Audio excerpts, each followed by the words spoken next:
equals. There is only one God, and Muhammad is his messenger. Assalamualaikum warahmatullahi wabarakatuh. Hamzah bin Abdul Muthalib lahir pada tahun 568 Masehi, 3 tahun sebelum peristiwa pasukan gajah. Lahir dari seorang ibu bernama Haula binti Wuhaib dari Bani Zuhrah, sepupu Aminah binti Wahab, ibunda Rasulullah. Menurut sebagian riwayat, Abdul Muthalib dengan putranya Abdullah menikah secara bersamaan.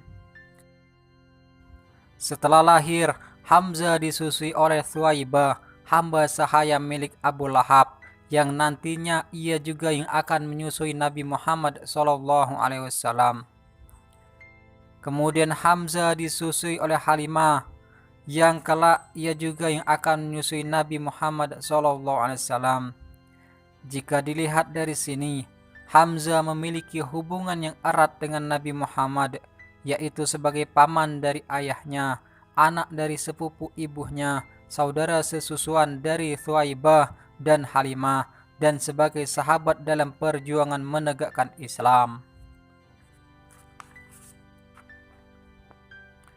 Hamzah bin Abdul Muthalib menguasai berbagai seni bela diri Arab seperti pedang, tombak, panah, dan sebagainya. Dia sangat gemar berburu di padang pasir. Hal ini menjadikannya seorang pria yang kuat, cerdik, dan disegani oleh kaumnya, hingga kaumnya menjulukinya singa padang pasir. Pada akhir tahun ke-6 kenabian, tepatnya pada bulan Zulhijjah, suatu hari Abu Jahal memukul kepala Nabi Muhammad SAW dengan sebuah batu hingga berdarah. Ketika itu Hamzah baru saja pulang dari perburuannya. Mengetahui keponakannya dipukul oleh Abu Jahal, Hamzah segera mendatangi Abu Jahal dan memukulkan busur panahnya ke kepala Abu Jahal hingga berdarah. Kemudian Hamzah menyatakan Islamnya secara terang-terangan di depan Abu Jahal. Hamzah bin Abdul Muthalib masuk Islam 3 hari lebih awal dari Umar bin Khattab yang menyusul kemudian. 7 tahun setelah keislamannya, tepatnya pada tahun 622 Masehi, Hamzah ikut serta hijrah ke Madinah yang saat itu masih bernama Yastrib. Pada masa awal hijrah, dia juga ikut serta dalam pembangunan Masjid Nabawi bersama para sahabat-sahabat yang lainnya. Kemudian pada tanggal 17 atau 21 Ramadan tahun kedua Hijriah, terjadi peristiwa paling fenomenal dalam sejarah Islam, yaitu Perang Badar, di mana 313 orang Islam dengan senjata seadanya melawan 1.000 orang kafir bersenjata lengkap. Perang ini dibuka dengan adu tanding antara Hamzah melawan Syaibah, Ali melawan Al-Walid bin Utbah, dan Az-Zubair atau Ubaidah melawan Utbah bin Rabi'ah. Hamzah, Ali, dan Ubaidah berhasil mengalahkan lawan mereka dengan mudah. Dalam peperangan ini, Allah menurunkan 10.000 malaikat untuk membantu orang Islam. Dalam peperangan ini juga, Hamzah bin Abdul Muthalib mendapatkan gelar dari Nabi sebagai singa Allah.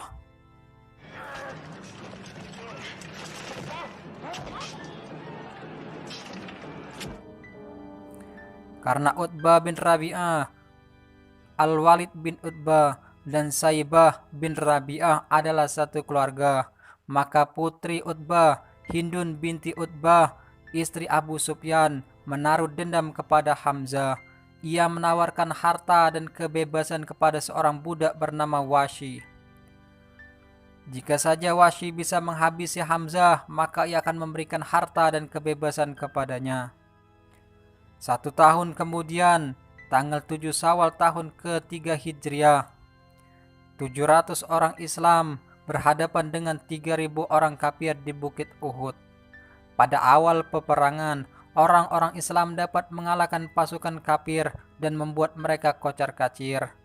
Tapi karena ada kesalahpahaman dalam memaknai perintah Nabi, akhirnya orang-orang Islam harus menerima kekalahan. Dalam kecamuk perang itulah Wahsy mencari Hamzah bin Abdul Muthalib. Setelah ia menemukannya, ia membidik dan melemparkan tombaknya tepat mengenai tubuh Hamzah, hingga Hamzah gugur dalam peperangan itu.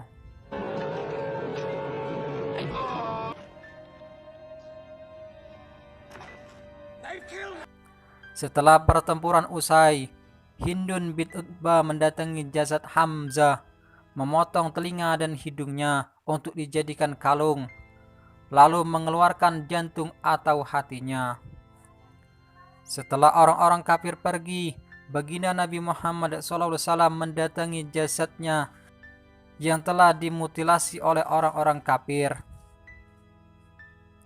Beliau sangat sedih melihat keadaan jasad pamannya. Lalu saudarinya Sofiyah binti Abdul Muthalib datang membawakan kain kafan untuknya. Ketika jasadnya dibaringkan di dalam kubur, kain kafan itu ditutupkan ke jasadnya. Jika kepalanya ditutup, maka kakinya akan keluar. Jika kain kafan itu ditarik ke kakinya, maka kepalanya akan terbuka. Lalu baginda Rasulullah menyuruh menutup kain kafan di atas kepalanya dan menutupi kakinya dengan ilalang. Setelah itu baginda Rasulullah menggelarinya dengan Sayyidul Syuhada, pemimpin para syuhada. Dialah yang akan memegang bendera syahid di padang mahsyar kelak. Hamzah bin Abdul Muthalib, paman, saudara, sekaligus sahabat baginda Rasulullah, bergelar singa padang pasir sebelum Islam, singa Allah setelah masuk Islam, pemimpin para syuhada setelah wafatnya. Ia dilahirkan di Mekah dan dimakamkan di medan Uhud. Semoga kisah ini menjadi pelajaran bagi kita semua. Amin.